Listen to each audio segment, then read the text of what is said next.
واقفين بندور عليه في قلب المطار، كان خايف يا يعني. نهار ابيض. والله كان خايف. الراجل خاف ولقانا يعني حد من البيت عنده بيكلمنا هو في ايه.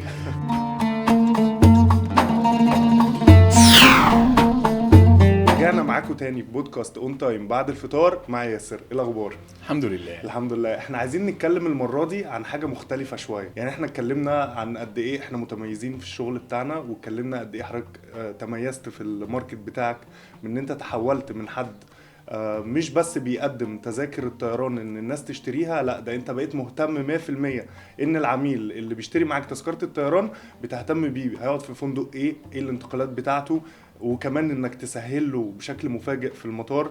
وقدمت حاجات كتير قوي قوي قوي مميزه كانت غريبه جدا عن الماركت. فانا حابب قوي بما اننا بنعمل حاجات مميزه مختلفه، اكيد بيظهر لنا حاجات ممكن تكون غريبه، ممكن تكون عميل متضايق، ممكن يكون عميل مبسوط، ممكن يبقى حاجه غريبه خالص عن الثلاثه. فكنت حابب اسمع منك ايه اغرب 3 أو 4 حالات حصلت معاك في خلال الكارير بتاعك. اول حاجه هتبقى الحلقه معاك النهارده كلها حواديت. هحكي لك 3 أو 4 حواديت فعلا، او 5 كمان حواديت فعلا انت تسمعها تضحك، مش حاجه تزعلك، لا ده حاجه تفرحك جدا. راجعنا كل العملاء بتوعنا وشوفنا العملاء المتميزين عندنا واللي عندهم فعلا ولاء لشركه اون تايم بقالهم سنين مستمرين في الحجز معاهم. رشحنا ناس منهم، عملنا لهم استقبال في المطار زي نظام سيربرايز كده، ما كانش عنده فكره بيه خالص. اتفاجئ بيه وهو بينزل من الطياره. كانت اول حاجه منهم كان راجل كبير في السن، يعني معدي ال50 سنه، ودايما مقيم في ايطاليا شغال هناك وكده. فراجع في مره لقى حد بيندع عليه على باب الطياره. الراجل خاف ولقانا يعني حد من البيت عنده بيكلمنا هو في ايه،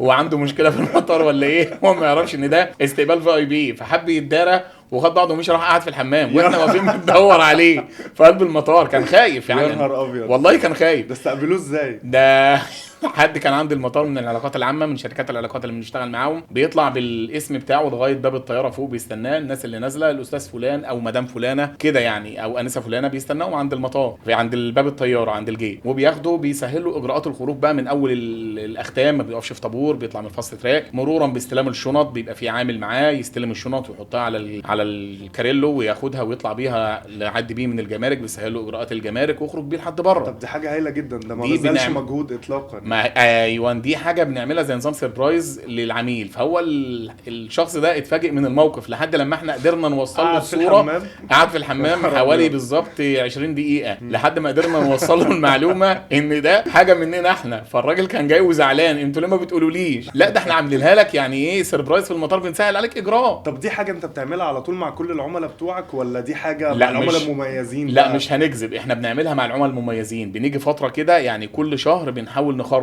عدد من العملاء المميزين عندنا باستمرار، ويكون هو مثلا نازل لوحده، او نازل هو وزوجته والاولاد، او المدام نازله لوحدها والزوجها بيتعامل معانا على طول. بنقدم له دي زي نظام سيرفيس كده اضافيه من عندنا احنا اللي بندفع تكاليفها كلها لشركه العلاقات اللي بتستقبله في المطار وتخرجه لحد بره. ولكن دي مش قاعده ثابته مع الكل. ازاي اكون عميل مميز بقى كده؟ والله ده اللي احنا بقى ايه، ده اللي احنا عملناه لما عملنا حاجه اسمها نظام الولاء او برنامج الولاء لاون تايم ممبرشيب عندنا.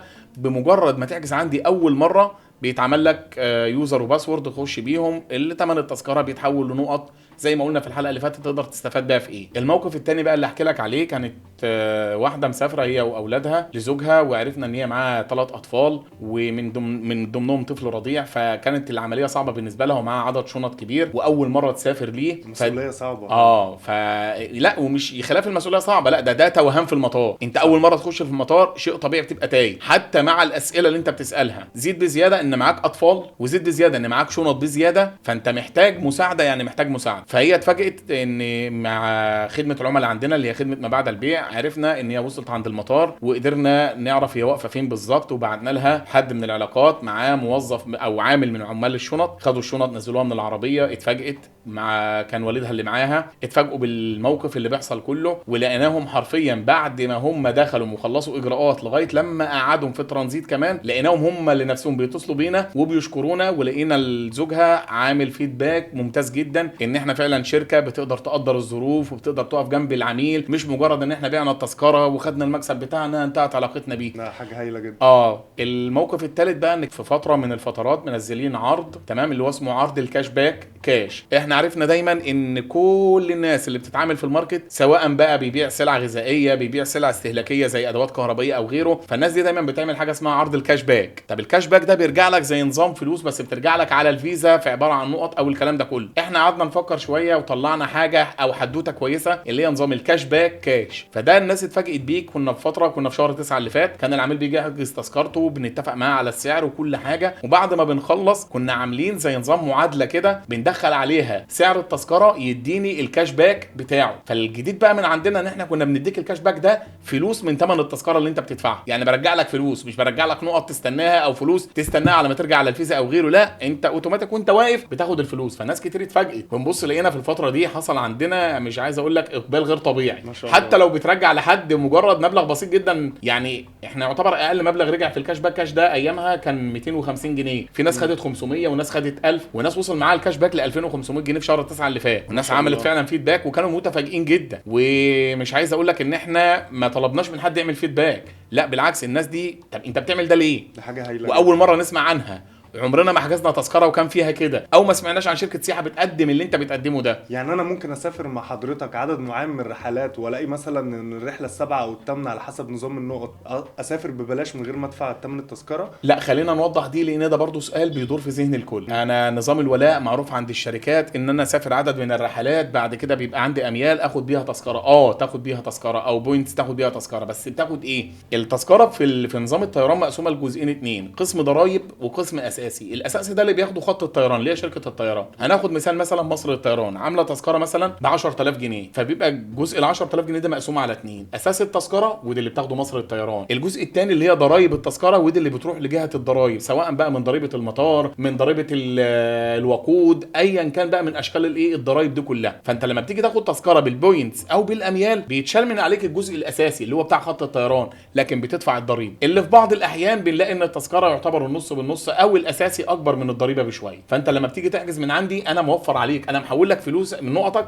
لفلوس، مش بحولها لك لحاجه تانية. انت يا باشا بتقدر تعرف من العضويه بتاعتك من اليوزر والباسورد لما بتفتحهم انت معاك كام نقطه والكام نقطه دول قد ايه فلوس. فانت وانت بتحجز من عندي بتقول لموظف الحجز ايه انا ليا عضويه عندك وحضرتك كان ليا بوينتس والبوينتس دي قيمتها قد كده، فانا عايز اخفضهم من ثمن التذكره. بيتخفضوا من ثمن التذكره، بس في نفس الوقت انا بضيف لك البوينتس بتاعتك من التذكره الجديده كامله. مش معنى انك دفعت فلوس من البوينتس يبقى المبلغ ده ما ينضافلوش فلوس، لا بتخش فلوسك كامله برضو على البوينتس بتاعتك. عميل كان عندنا وكان حاجز فندق في السعوديه وكان رايح سياحه ويعمل عمره كمان، فاتفاجئ معانا ان هو كان حاجز على فندق معين واتفاجئ في اخر لحظه بعد وصوله المطار في جده ان احنا باعتين له فندق تاني. بس دي حاجه غريبه جدا، يعني انا ما هو مظبط حساباتي وكل حاجه. ما هو انت مظبط حساباتك على كل حاجه ودفعت وخلصت، انا ما بدفعكش حاجه تانية. مظبوط. ده بالعكس انت كعميل مميز عندي، فانا حبيت اقدم لك سيربرايز او سيرفيس زياده ان انا بدل ما انت مثلا حاجز فندق بعيد عن الحرم شويه، لا انا قربت لك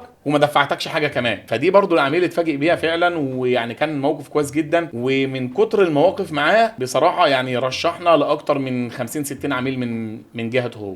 ما شاء الله. هو طبعا معروف ان النجاح بيجيب نجاح على طول اكيد، وطول ما العميل بيبقى مبسوط وحاسس بتقدير من ناحيه الشركه ومن ناحيه حضرتك كاستاذ ياسر، على طول هيبقى عنده ولاء كامل ليك، فطبيعي ان هو يرشحك طبعا لكل الناس. حلقه النهارده خلصت في بودكاست اون تايم بعد الفطار، بس المواضيع لسه ما خلصتش، هنستناكم الحلقه الجايه.